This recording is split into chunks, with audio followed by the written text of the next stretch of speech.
We've been learning so far about primary structure and secondary structure in proteins. And so here we have a bit of a summary picture taken from the textbook of secondary and tertiary structures. So we're going to keep going to tertiary and quaternary now. But before we do that, we want to use on this picture to find this secondary structure that we've done so far. And if you remember, secondary structure included hydrogen bonding between backbone atoms. And so places that we would see that, this would be, for example, a beta sheet that we're looking at here with these straight ribbons. And so when I see these attractions, hydrogen bonds between those two beta sheets, this would be secondary structure. And remember, secondary structure is always hydrogen bonds. Another place on here that we can see secondary structure would be holding this helix together. And we just want to be able to see these things in lots of different diagrams so we start to understand the patterns. So all of these attractions would be secondary structure attractions. Again, hydrogen bonds holding together an alpha helix. Okay, so what we're going to look at as we go on to tertiary structure, we'll be looking at side chains and how those side chains end up attracted to each other. And so we'll come back and put a few labels on here after we look at some specific examples of tertiary structure side chain attractions. So as we look into the details of a tertiary structure and also quaternary, we've got definitions over here. So tertiary structure is going to be within a single polypeptide. Should be using blue here. So within a single polypeptide, where I see those attractions holding one helix to the other, and those are side chain attractions. Quaternary structure comes in when I have another polypeptide nearby. We talked about this earlier, and I end up with attractions between those two polypeptides. So this is tertiary structure. This is quaternary structure. So we're going to take a look at the side chains, and you might want to have your table of amino acids with all the side chains accessible. So we're going to look at different types of side chains, and we've got different ways that they can be attracted to each other. This is going to bring in some of our material from chapter 4, 7, those intermolecular forces. And so we're going to label different types of structures. This should be a D down here. And these are going to go from weakest to strongest. Again, grab the wrong color pen, so I mean to be working in blue here. So we're going to go through each of these and sketch them out, okay? And specifically, we're going to sketch out the side chains. So these are described here, and then we have some background information over here from chapter 7 and chapter 4. So we are talking about first our strongest attraction, which is a disulfide bridge. And a disulfide bridge is always going to be present between a cysteine side chain and a cysteine side chain. So here's cysteine, has an SH, and what happens is those SHs get removed. And so if I were to sketch this strand here, this would be my protein backbone. And it's not perfectly straight. So we've got a CH2S, and then we have a CH2S. So this would be a cysteine and a cysteine, and we actually get a covalent bond between them. So straight line means it's actually a bond, okay? And that's always between those two cysteine side chains. So as we continue down here, we have a new type of attraction we haven't seen. It's called electrostatic attractions or salt bridge.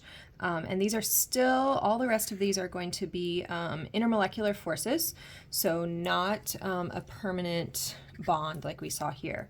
So as an example, we have aspartic acid and lysine, and you're going to want to go find those on your table of amino acids. So when you look up aspartic acid, if I am to draw just this side chain, I would see that it's CH2COO minus. And then lysine is really long. I've got all these CH2s and then this amine at the end. So here's going to be my lysine. I've got CH2, got 4 of those, and then I have an NH3 with a positive, okay? And so remember, charges are really important. I'm going to go ahead and highlight both of these charges, okay? So we have those two charges, and we're going to have electrostatic attraction between the two. And so really maybe the more useful thing to write here than our definitions is to say that our electrostatic attractions always occur between polar acidic side chains and polar basic side chains, okay?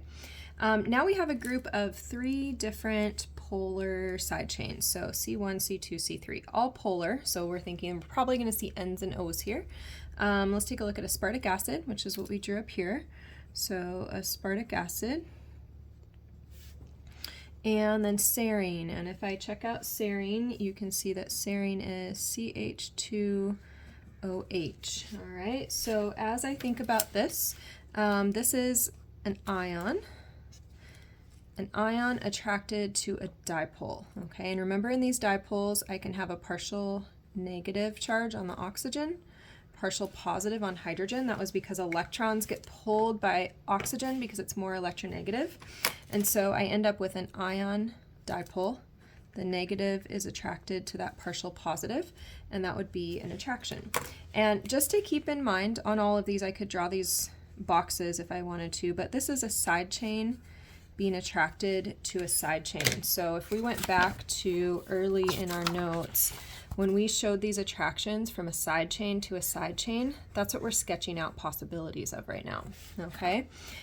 So anytime we see ion dipole, we're thinking either polar acid or polar basic, because those have charges, and then a polar side chain. So that's what we're looking at there.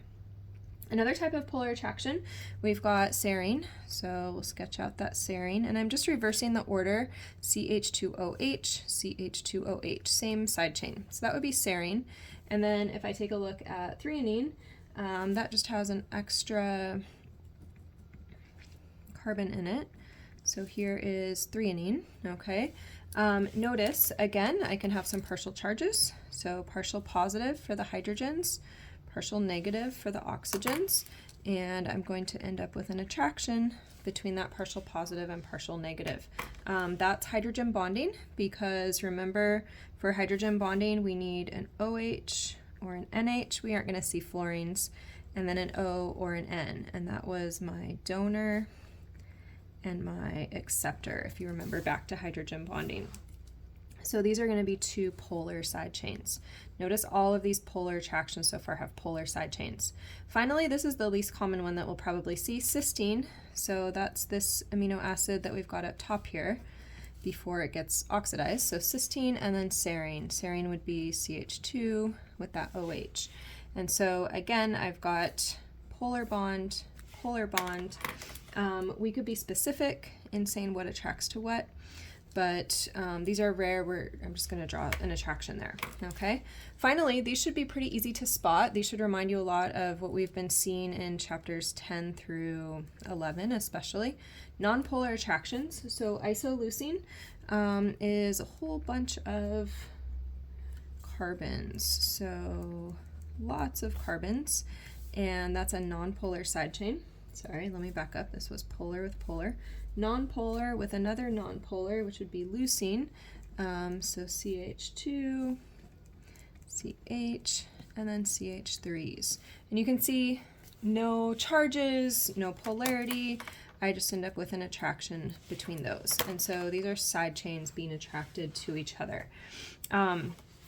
So I can take each of those types of interactions and I can picture them on the previous page just to kind of connect the dots a little bit. So if I look here, there are some examples of each of these. So here, for example, remember, these are all side chains, the things we've been drawing. So 2 side chains kind of hanging out into space. When I see that I've just got C's and H's, then my attraction there, this would be what we were indicating as 3D on the last page, or sorry, C3. Just kidding. D, so nonpolar attractions here. So this would be an example of D. Here's another one, and charges can be helpful to find. So see, I've got that positive charge and negative charge. This is an electrostatic attraction, which we had described on the previous page as letter B, okay?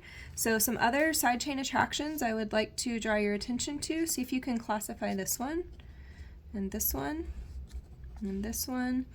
Those are three good ones to look at. So those are going to be some different types that we just saw on the previous page. So these again are tertiary structure if they are within one protein, and they would be quaternary structure if they reached out to another strand.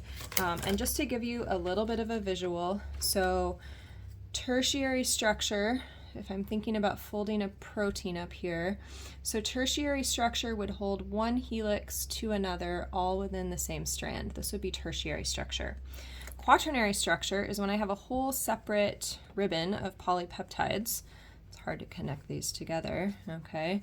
And so quaternary structure is when the side chains on one polypeptide are attracted to the other, and so quaternary would hold these two together. Notice though that they're not actually covalently bound to each other, it's just those temporary intermolecular forces that are holding them together. So you have some questions that relate to all of this on the next page.